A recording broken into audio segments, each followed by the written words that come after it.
Good morning, children. So far we have seen about heat capacity and specific heat capacity. Yes, heat capacity is C dash and specific heat capacity is C. Okay, so specific heat capacity, usually we write SHC. Okay, symbol is C.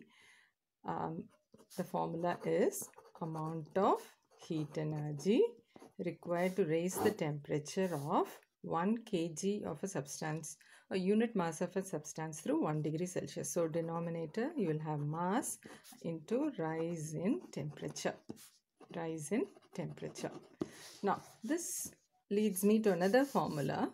So we have to find amount of heat energy absorbed or given out. Amount of heat energy absorbed or given out is equal to mass into rise in temperature. So mass into specific heat capacity into rise in temperature.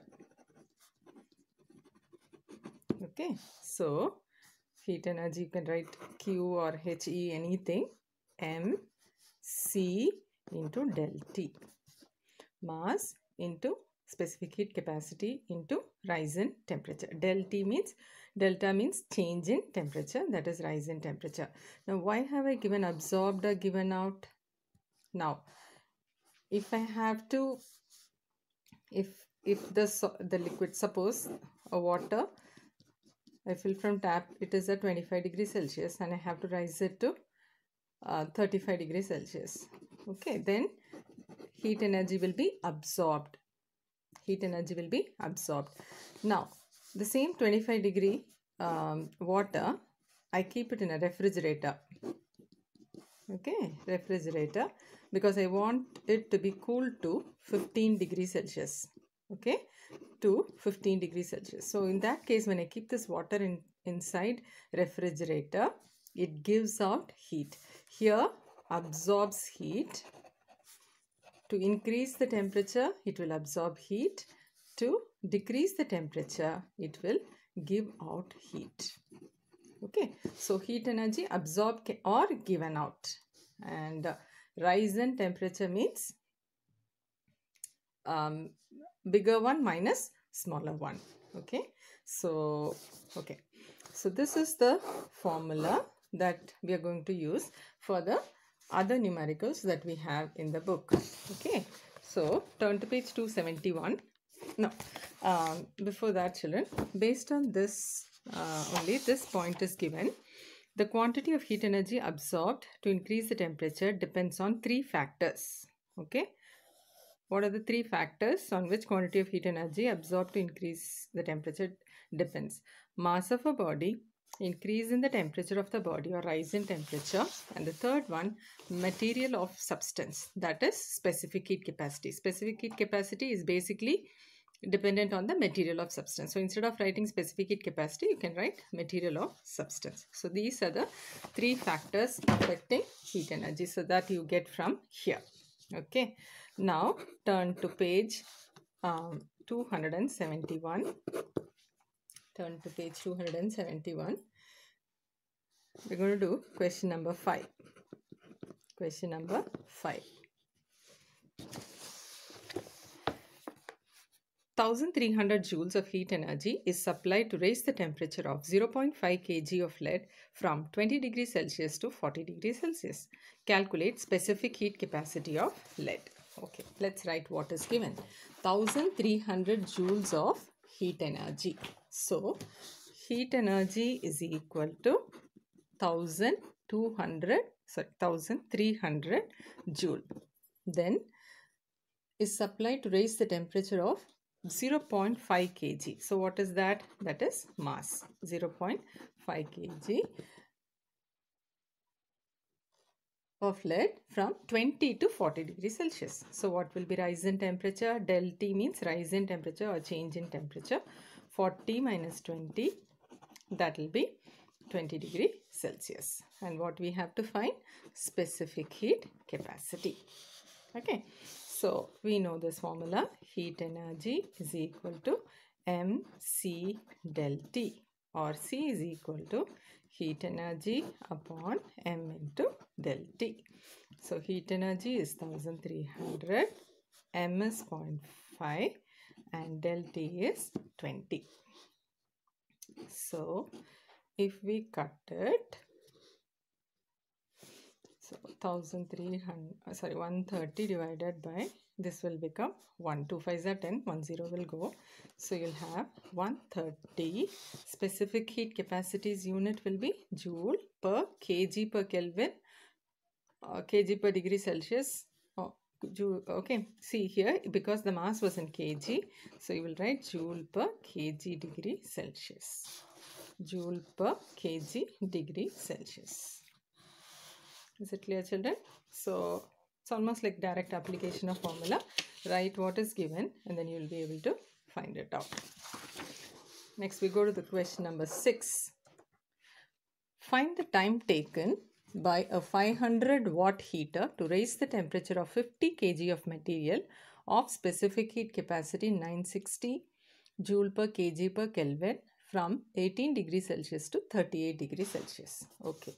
So 500 watt heater. What is 500 watt? That is the power of the appliance. So power is given as 500 watt. Mass is 50 kg. Specific heat capacity of that material is 960 joule per kg into Kelvin from 18 to 38 degrees Celsius. So del T will be 38 minus 18. That will be 20 degree Celsius. So these are the information given and we have to find time taken. Okay, so now so far all these formulas we know of heat energy. Okay, but here they have given power. Okay, so let's first let's find the heat energy. mc into del T, 50 into 960 into 20. The answer will be coming out to be 9,60,000 joule. If I multiply this, I get this answer. Okay, but this is not what you're asked to find. You are asked to find time.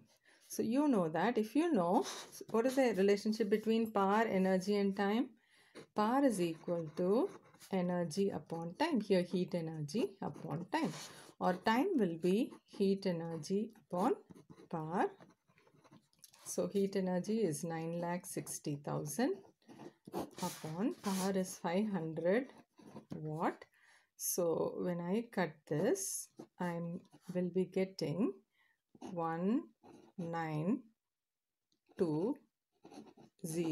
seconds. Okay, seconds, because it's in joule. Okay, if we have heat energy in joule, then the time will be in seconds. Power in watt, so it will be okay. So usually if it is above 60 seconds, convert it into minutes by dividing it by 60. So it comes out to be 32 minutes. 32 minutes is the answer. Is it clear, children? So you found heat energy and then you use this formula, power is energy upon time, or time is equal to energy upon power. Okay. Okay. Now we go to the 7th one. Again the same one, but yeah. Electric heater of power 600 raise the temperature. Okay. So power 600 watt, mass 4 kg, delta T 10 degrees Celsius to 15. So 15 minus 10, that is 5 degrees Celsius. Time 100 seconds. What we have to find? Heat capacity and specific heat capacity. Now, the moment you see power and time, we can find heat energy. Okay, so heat energy is equal to power into time. Heat energy is equal to power into time. And So power is 600, time is 100. Okay, it should be in seconds, so no need to convert, it's already in seconds. So it will be 60,000 joule. So heat energy supplied in this case is 60,000 joule. But they have asked us to find heat capacity and specific heat capacity. So what is the formula for heat capacity?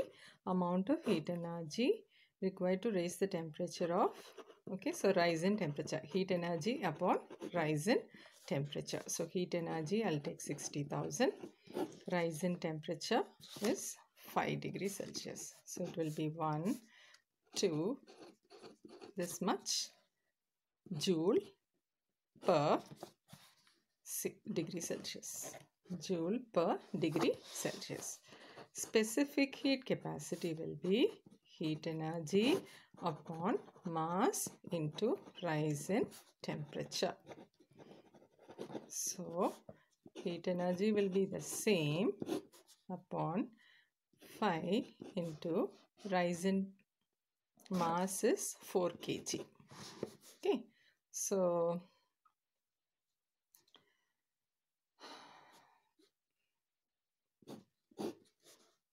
12,000, again I cut by 4, I get 3,000.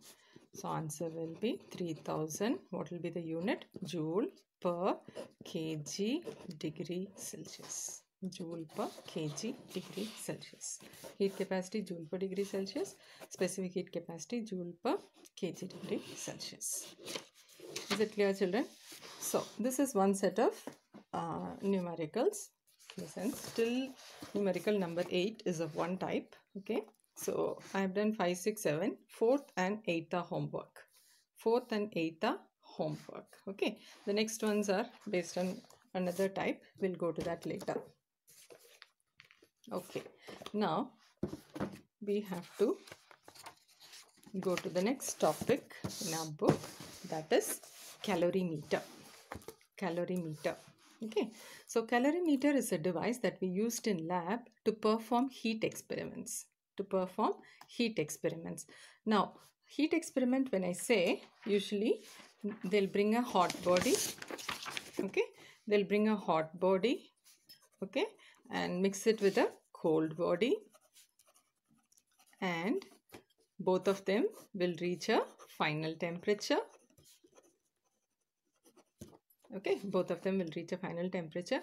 Maybe you will know hot body's mass and specific heat capacity or initial temperature. So anything will happen. So hot body will lose heat energy, cold body will gain heat energy. Okay, maybe it would have been 30 degrees Celsius and it would have been 10 degrees Celsius, and the final temperature might be something in between. Okay, so it has lost heat energy and cold body has gained heat energy, and they both will be equal. Heat energy lost is equal to heat energy gained. Heat energy lost by hot body is equal to heat energy gained by cold body. That is called method of mixtures or principle of method of mixtures. Okay, if no heat energy is lost to the surrounding, the condition is the heat energy should, when I perform this experiment, okay, it's like, suppose take this is a copper, okay, cold body is water. So I bring a copper body of 30 degrees Celsius and drop into water which is at 10 degrees Celsius. So this exchange of heat should take place in a way that no heat should be escaped outside. The transfer of heat should be between the hot body and cold body. Okay, if I do it in an ordinary vessel, say ordinary stainless steel vessel I take from the kitchen, and then I do this experiment, that will be wrong. Why? Some heat will keep going to the surrounding. So there is a special setup or the apparatus we use in lab to perform these heat experiments. That's called calorimeter. That is called calorimeter. Okay, so before going into calorimeter, what is the principle of method of mixtures. So if no heat is lost to the surroundings, heat energy lost by the hot body is equal to heat energy gained by the cold body.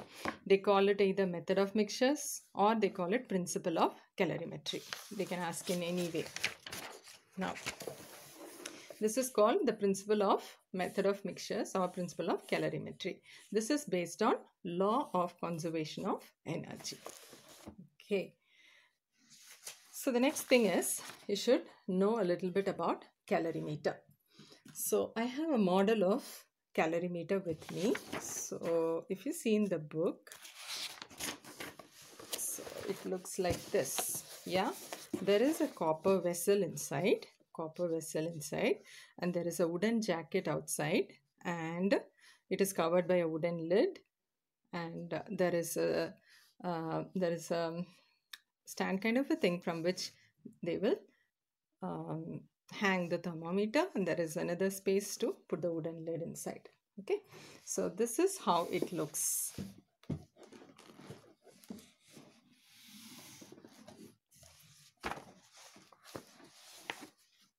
So this is how a calorimeter looks. Okay, so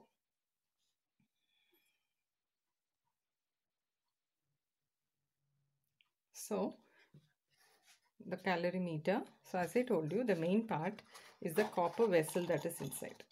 Okay, so this is the copper vessel.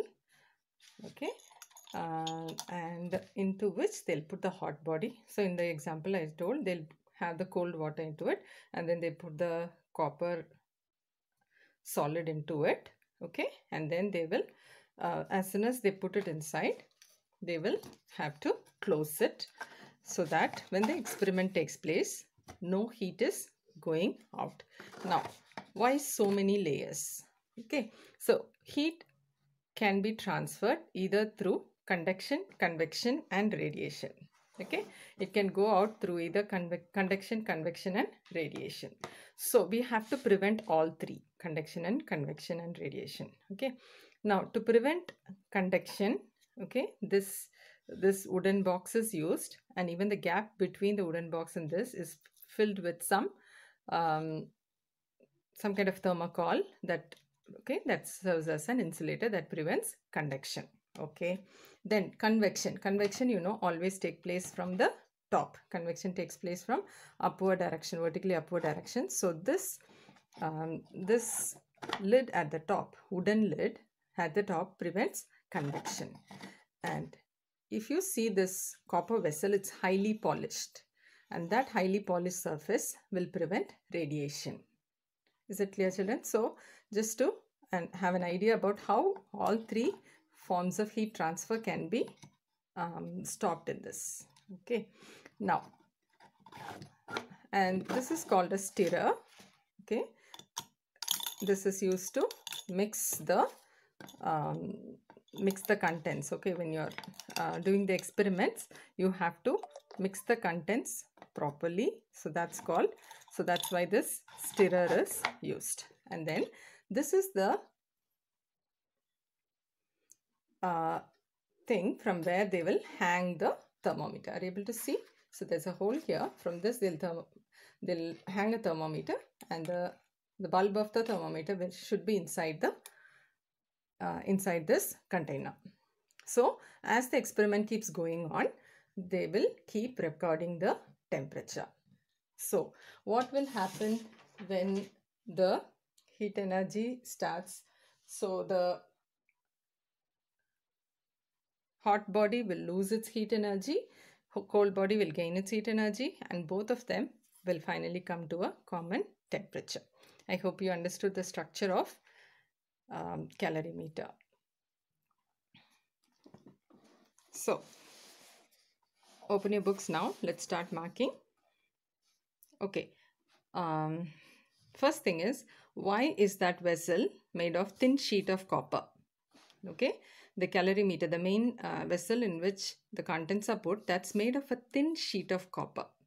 Okay, there are two reasons for that. One is, copper is a good conductor of heat, so the vessel soon acquires the temperature of its contents. Second, copper has low specific heat capacity. Okay, out of all the metals generally that we use, copper has a low specific heat capacity. So that way, so the amount of heat energy taken by the calorimeter itself from the contents to acquire its temperature is very small. See, when the experiment is performed, the calorimeter, the vessel will also take some heat energy. Okay, so as I told you, the hot body is copper and cold body is, so heat energy transfer has to take place between the two, but definitely so usually we pour the cold water. So the copper vessel will also take some heat energy. Okay, so copper vessel, because it will also, though you have insulated it from outside thing, but copper itself will take some heat energy, but it will be very less. Okay, so when you consider, you have to consider this heat taken by the copper vessel also. So that is the reason why they are using thin sheet of copper. Then another possible question is how conduction, convection and radiation can be prevented in a calorimeter. How conduction, convection and radiation are prevented. The outer and inner surface of the vessel are polished so as to reduce radiation. Second, the space between the calorimeter and the jacket is filled with some poor conductor such as wool, cotton, etc. to avoid conduction. Okay, and the third one, it is covered with a wooden lid to avoid heat loss by convection. So in these three ways, heat transfer can be avoided, and the experiment, when the experiment happens, there will not be any heat loss to the outside environment. Okay, children. So this is the structure of calorimeter, and these are the two possible questions from that. Okay. Now we'll go to the last 4 numericals based on calorimeter. The last few numericals that are based on calorimeter. Okay, this will be slightly different from the other ones. Okay, now we can do question number 9 first. A mass of 50 gram of a certain metal at 150 degrees Celsius is immersed in 100 gram of water at 11 degrees Celsius. The final temperature is 20 degrees Celsius. Calculate specific heat capacity of the metal. Assume that specific heat capacity of water is 4.2 joule per gram per Kelvin. Okay, so in these kind of numericals, you will have a hot body and a cold body. Okay, so when you solve the numerical itself, you write one side, you write hot body, and the other side you write cold body. Both will have different mass, different specific heat capacity, different change in temperature. So write it carefully. So a mass of 50 gram of certain metal at 150 degree is immersed into water at 11. So which is the hot body? This metal is the hot body. So its mass will be 50 gram. Okay, its initial temperature, okay, write initial temperature is 150 degree Celsius. Okay, and this is immersed into, so this is the metal and cold body is water.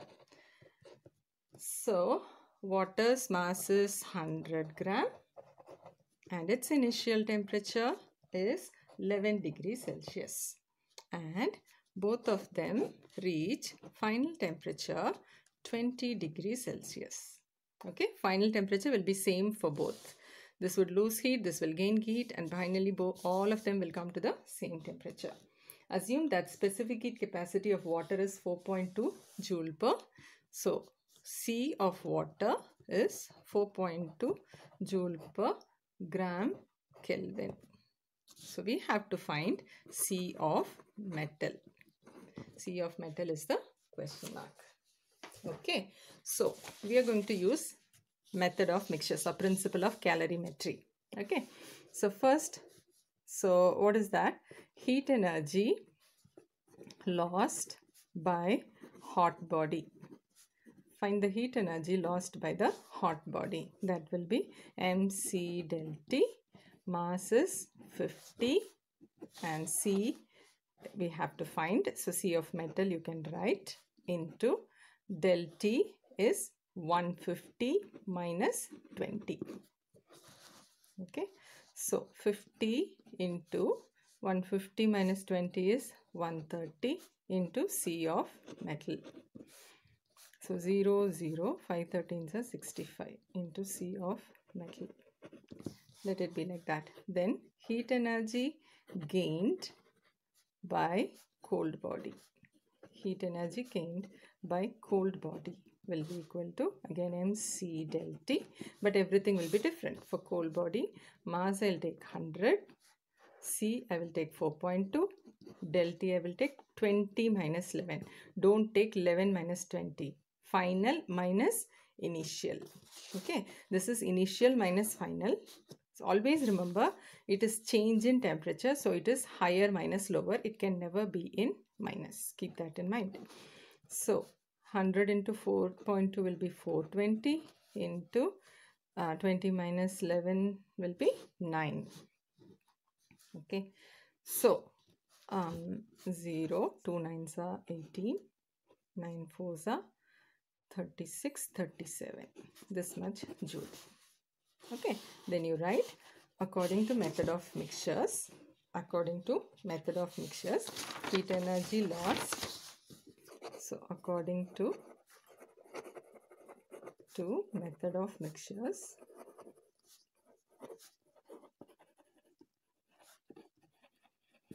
heat energy lost by the hot body is equal to heat energy gained by the cold body. So heat energy lost is 6500 into C of metal. So 6500 into specific heat capacity of metal is equal to heat energy gained is 3780. 3780.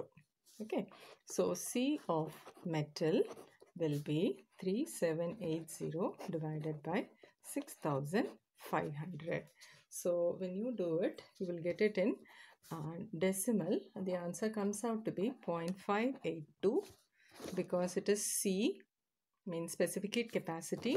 Whatever was the unit of specific heat capacity here, same unit, joule per gram into Kelvin. Is it clear, children? So this is how the these kind of numericals are to be done. When there is a hot body and cold body, both are mixed together and they reach a final temperature, then heat energy lost, heat energy gained, equate it and get it. So in this, so out of this they can, so here they asked you to find C of metal. Sometimes they can ask you to find the final temperature. Sometimes they can ask you to find initial temperature of cold body. So any one thing will be unknown, and with the other informations you have to find the rest of the things. Okay, so we'll do one more numerical. With that I'll be stopping. So 11th one, 200 gram of hot water at 80 degrees Celsius is added to, okay, so hot body is also water and cold body is also water. Both are water. Okay, so mass of hot body will be 200 gram and its initial temperature 80 degrees Celsius. Here mass of cold body, we have to 300 gram, mass is 300 gram, initial temperature 10 degrees Celsius. Calculate the final temperature.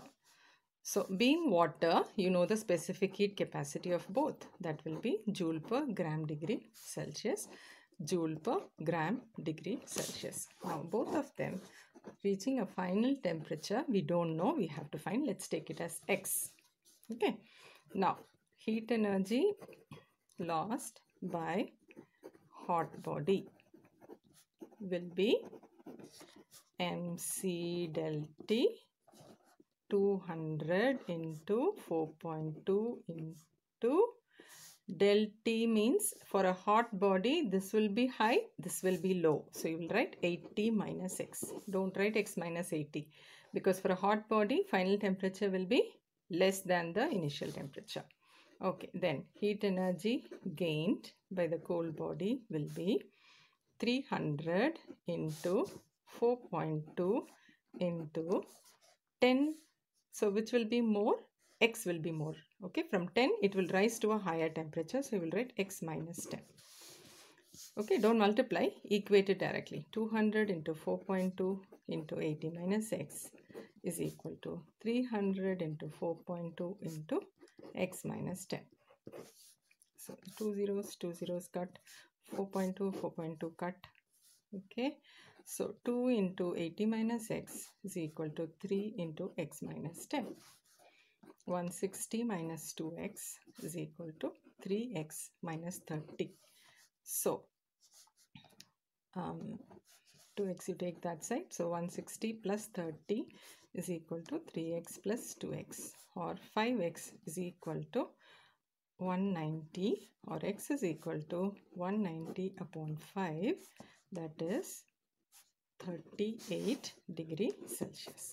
So the final temperature is 38 degree Celsius. Hope you have understood this, children.